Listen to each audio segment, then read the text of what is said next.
आप सभी print media और इलेक्ट्रॉनिक मीडिया से आए हैं।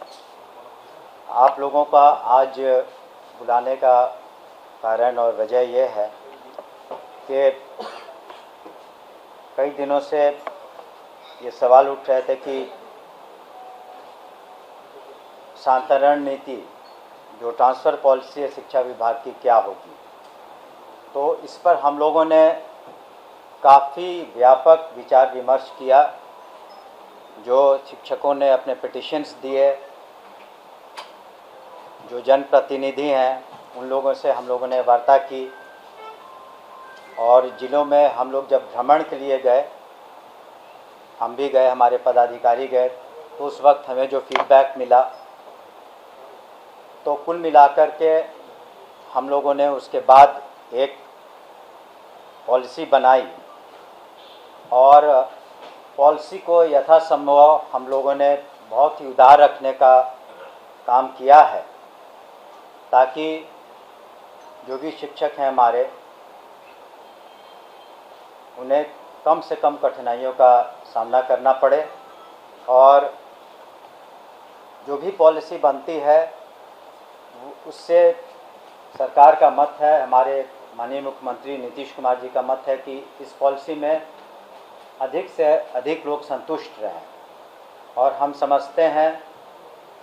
कि जो हमारी पॉलिसी बनी है उसमें अधिकांश शिक्षक संतुष्ट रहेंगे, क्योंकि इसमें व्यापक विचार विमर्श हुए हैं और साथ ही साथ हम लोगों ने शिक्षकों की जो कठिनाइयां हैं उनको भी मद्देनज़र रखते हुए ये नीति बनाई है। और इस नीति में हम लोगों ने ध्यान दिया है कि न सिर्फ जो सक्षमता जिन लोगों ने पास किया 1,87,000 से ज़्यादा, या बीपीएससी के थ्रू जो लोगों ने परीक्षाएं पास की हैं और जो ज्वाइनिंग किया है 2.25 लाख से ज़्यादा, या कुछ और लोग हैं जो पुराने शिक्षक हैं 1995 के कमीशन पर, तो सभी लोग अपना इसमें पिटिशन्स दे सकते हैं। एक समय सीमा हम लोग निर्धारित करेंगे और एजुकेशन डिपार्टमेंट के पोर्टल पर उसको अपलोड करेंगे और हम लोग उसमें उन लोगों को 10 ऑप्शन देंगे, शिक्षकों को 10 ऑप्शन देंगे, काफ़ी ऑप्शन देंगे। 1 2 3 4 5 6 7 8 9 10 ऑप्शंस रहेंगे उनके पास। और यथासंभव हम लोगों ने कोशिश किया है कि जो शिक्षक हैं अपने ही ज़िले में रहें। पहली बात तो ये है कि अपने ही ज़िले में रहें ताकि उनको सुविधा हो अपने ही ज़िले में, और बीपीएससी के भी जो पास कर चुके हैं या सक्षमता, वो भी इसके हकदार रहेंगे, या पुराने जो शिक्षक हैं। तो जो हम लोगों ने नीति बनाई है उसकी प्रतिलिपि भी आपको हम देंगे, उसमें व्यापक सब कुछ लिखा हुआ है। लेकिन हम लोगों ने यह ध्यान रखा है सबसे पहले कि अगर किसी को असाध्य रोग हो या गंभीर बीमारी हो या फिर दिव्यांगता के कारण या फिर मानसिक कोई समस्या हो, तो इन सबों को हम लोग काफ़ी उच्च प्राथमिकता देंगे। उन लोग पर हम लोग विशेष ध्यान देंगे कि उनके बीमारी इत्यादि के कारण उनके इलाज में दिक्कत ना हो और उनको सुविधा हो। ये हमने पहले भी ये बात रखी थी। और उसके अलावे जो वैसी महिलाएं हैं जो विडोज़ हैं या किसी कारणवश सिंगल हैं, तो उन लोगों के बारे में भी हम लोगों ने विशेष ध्यान रखा है। और महिलाओं का जहाँ तक प्रश्न है, गृह पंचायत से हट के पुरुषों को अनुमंडल से उसी ज़िले में बाहर रख करके हम लोगों ने ये नीति बनाई है। और जो एक बार जब पोर्टल पर ये लोग अपना एप्लीकेशन अपलोड कर देंगे तो उसको हम लोग निर्णय लेंगे उस पर। लेकिन इनकी ज्वाइनिंग हम लोग दिसंबर माह में कराएंगे, ताकि छुट्टियों के वक्त, ताकि अभी जो पढ़ाई सुचारू रूप से चल रही है किसी तरह से डिसरप्ट नहीं हो, उसमें किसी तरह का व्यवधान उत्पन्न नहीं हो। हम माननीय मुख्यमंत्री नीतीश कुमार जी को भी धन्यवाद देना चाहेंगे कि उनके दिशा निर्देश में जो नई नीति हम लोगों ने ट्रांसफ़र की है, उसमें हमने शुरू में ही कहा कि अगर किसी तरह की बात हो जाती है, कुछ विसंगतियाँ, सारे मेहनत और सभी फैक्टर्स को हम लोगों ने लिया है, कोशिश की है,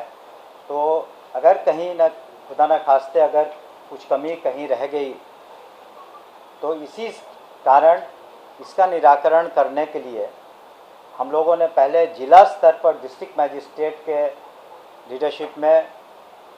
एक कमेटी बनाई है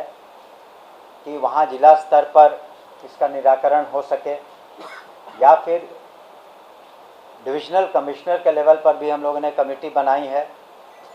और विभाग का तो अधिकार रहेगा ही हस्तक्षेप करने का। तो अगर किसी को किसी तरह की परेशानी है या इस ट्रांसफ़र नीति के अधीन भी कुछ विसंगतियाँ रह गई हों, तो उसको हम लोग इन कमिटीज़ में एड्रेस करेंगे। तो हर व्यापक पैमाने पर हम लोगों ने विचार विमर्श किया है, सभी के जो विचार हैं उसको हम लोगों ने डिस्कस किया है, हमारे एसीएस साहब से और सभी पदाधिकारियों से हम लोगों ने डिस्कशन किया है, और उसके बाद ये नीति लाई है। लेकिन एक बार जब उनकी नियुक्तियां, जो प्रोसेस चल रहा है, ख़ास करके जो नियोजित शिक्षक हैं, उनके काउंसलिंग के बाद उन्हें नियुक्ति पत्र भी दिया जाएगा। उसके बाद वो लोग सरकारी सेवक हो जाएंगे। लेकिन उनसे भी हम अपेक्षा करेंगे, विभाग करेगा, सरकार करेगा, माननीय मुख्यमंत्री जी भी करेंगे कि अब आप सरकारी सेवक हो गए हैं तो बिल्कुल डिसिप्लिन के तहत उन्हें रहना होगा। उन्हें फ़ायदे भी हैं जो एक सरकारी सेवक को होता है, पोस्ट रिटायरमेंट या सरकारी सेवक को अन्य जो सुविधाएं दी जाती हैं उन्हें मिलेंगी। लेकिन उन्हें भी ये ध्यान रखना होगा कि बिल्कुल डिसिप्लिन तरीके से वो पठन पाठन कराएं और कोशिश करें कि बिहार में शिक्षा का स्तर और बेहतर हो, क्वालिटी एजुकेशन हो, और उसमें उनका योगदान बहुत महत्वपूर्ण है। इन बातों को हम लोगों ने ध्यान में रखते हुए ये किया कि जबकि माननीय मुख्यमंत्री जी ने, आपने देखा होगा और जानते भी होंगे शायद, कि जो कुल बजट है, एनुअल बजट 2,72,000 करोड़ से ज़्यादा, उसका 20% से ज़्यादा यानी 52 करोड़ से ज़्यादा मेन बजट में शिक्षा के लिए रखा गया, और बाद में 10,000 करोड़ सप्लीमेंट्री भी लिए गए हैं। तो ताकि हम लोग हर स्तर पर, चाहे पढ़ाई लिखाई हो, मिड डे मील हो, चाहे वो पोशाक हो, साइकिल योजना हो माननीय मुख्यमंत्री जी की, कहीं किसी तरह की कमी नहीं आए। और जो प्रोत्साहन राशियाँ दी जा रही हैं, स्टूडेंट्स को क्रेडिट कार्ड दिए जा रहे हैं, कहीं कोई कमी नहीं हो। और उसी कड़ी में हम लोगों ने ये जो ट्रांसफ़र पॉलिसी बनाया है, एक उदार पॉलिसी बनाया है, ताकि अधिकांश शिक्षकों का हित हम लोग उसका ख्याल रख सकें, और दिसंबर माह तक उनकी पोस्टिंग भी हो जाएगी। आप जानते हैं थोड़ा वक्त लगेगा क्योंकि संख्या बहुत ज़्यादा है और सबको अपनी अपनी समस्याएं हैं, तो हम लोग पर्याप्त समय देंगे सभी को अपने पिटिशन्स लिख करके अपलोड करने का, और उसको सॉफ्टवेयर के थ्रू हम लोग उसको सब कुछ करेंगे ताकि किसी तरह की शिकायत ना हो। जो अनुकंपा के मामले थे तो उसमें भी हम लोगों ने कैबिनेट करा लिया है, और 6,421 अनुकंपा के मामले थे, उनको भी हम लोग कुछ समय से लंबित थे ये मामले, तो उनके परिवार के लोगों को भी हम लोग निश्चित रूप से कोऑप्ट कर लेंगे एजुकेशन डिपार्टमेंट।